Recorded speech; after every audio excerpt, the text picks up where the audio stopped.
አርሰናል አሁን ባለው ሂደት ራይስን፣ ሳካን፣ ሳሊባን እስከ መጪው ጥቅምት ወር ድረስ እንደማይጠቀምባቸው ያስባል። ሳሊባ ቀዶ ጥገና ያደርጋል ከዓለም ዋንጫው በኋላ። ዛሬም ተሰናበቱ፣ በፍጻሜውን ደረሱ፣ ቀዶ ጥገና ያደርጋል። ከነ ጉዳቱን ይጫወት ያለው ሳሊባ ብዙ ጊዜ የማያቆይ የአንድ ወር የሁለት ወር ቀዶ ጥገና ያደርጋል። ፊክስ መደረግ ስላለበት ማለት ነው ችግሩ።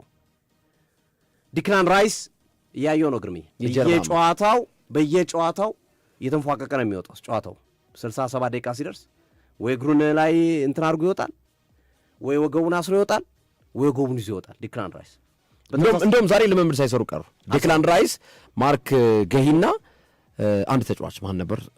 3 ተጫዋቾች አልሰሩም እና ዲክላን ራይስ፣ ማርክ ገሂና ሪስ ጄምስ ሶስቱ።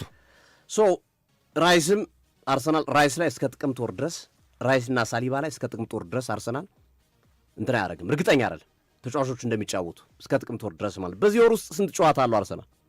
ከ5 በላይ ጨዋታ አለ። ኮቬንተሪ ሲቲን፣ ሰንደርላንድን፣ አስቶን ቪላን፣ ቼልሲን፣ ብራይተንን ይገጥማል። ገብቷል ግርሜ? ስለዚህ ራይስን አተ ሳሊባን አተ ፕሪሚየር ሊጉ ላይ እንደዚህ 5 ጨዋታዎች አምልጦ ለፕሪሚየር ሊጉ ዋንጫ መፎካከር ትችላለህ? አችልም። ከባድ። ስለዚህ አርሰናል ምንድነው እያደረገ ያለው? ቡድኑንም ስትሬንግዝ እያደረገ ነው። ዘንድሮ እንዳመናው አንድ ዋንጫ ብቻ አይደለም የሚያስቡት አርሰናሎች፣ 2-3 ዋንጫ ይፈልጋሉ። ሁለተኛ ደግሞ የውድድር ዓመቱ የመጀመሪያ ታስታውስ ከሆነ አምና ፓሪስ ሰን ጀርመን 60 ጨዋታ በላይ ዓመቱ ሙሉ በሙሉ አድርገው ተጫዋቾቹ መጀመሪያ አካባቢ ተረሸረሹ። ዴምብሌ ተኛ፣ ዴዝኒ ዱዌ ተኛ፣ ፋቢያን ሩይዝ ተኛ፣ እንዳለ ማርኪኒዮስ ተጎዳባቸው። እነሱ ግን ምንድነው ሊጉ ላይ መድረስ ይችላሉ። ሊጉን 2-3 ጨዋታ ተሸነፈ፣ 9 ነጥብ ሰጥታቸው ቀስ ለመተ ትይዛቸዋለህ። የፈረንሳይ ሊግ አያስቸግርም። ያንን አድቫንቴጅ ስለሚያውቁት ቀስ ብሎ መጥተው ይዞ ዋንጫውን ወሰዱባቸው። እንግሊዝ ላይ ግን እንደዚህ አይነት ስህተት አሰራ። ስለዚህ እነዚህን ታሳቢ ያደረገ ዝውውር ማድረግ ስለሚፈልግ ነው አንዱ አርሰናል ብሩኖ ጊማሬዥን በጥብቅ እየሰራበት ያለው። ራይስን ላይገለግልበት እንደሚችል ተረድተውታል። መስከረምና ጥቅምት ወር ላይ ተረድተዋል። አርሰናል ተረድተዋል። ያንን መሰረት ያደረገ ነው። ይሄ ብቻ እኮ አይደለም፣ ሳሊባንም እንደማይጠቀሙበት ስላወቁ አቺምፖንግን ከቸልሲ ለማዛወር እየሰሩ ነው። በነገራችን ላይ አርሰናሎች ይሄ ብዙዎች የተቃወሙ ዝውውር ነው። ከአቺምፖንግማ ማን ነው ይሄ ታዳጊው ልጅ ማን ነበር ስሙ ግርሜ?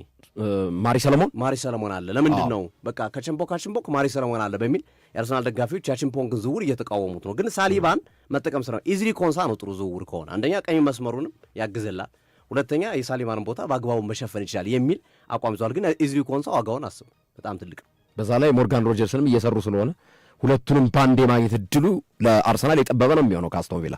ሚኬል አርቴታ ትልቅ ትእዛዝ አስተላልፏል። ከቅድመ ዝግጅት ጨዋታ በፊት ዝውውሬ መጨረስ አለብኝ ብለዋል።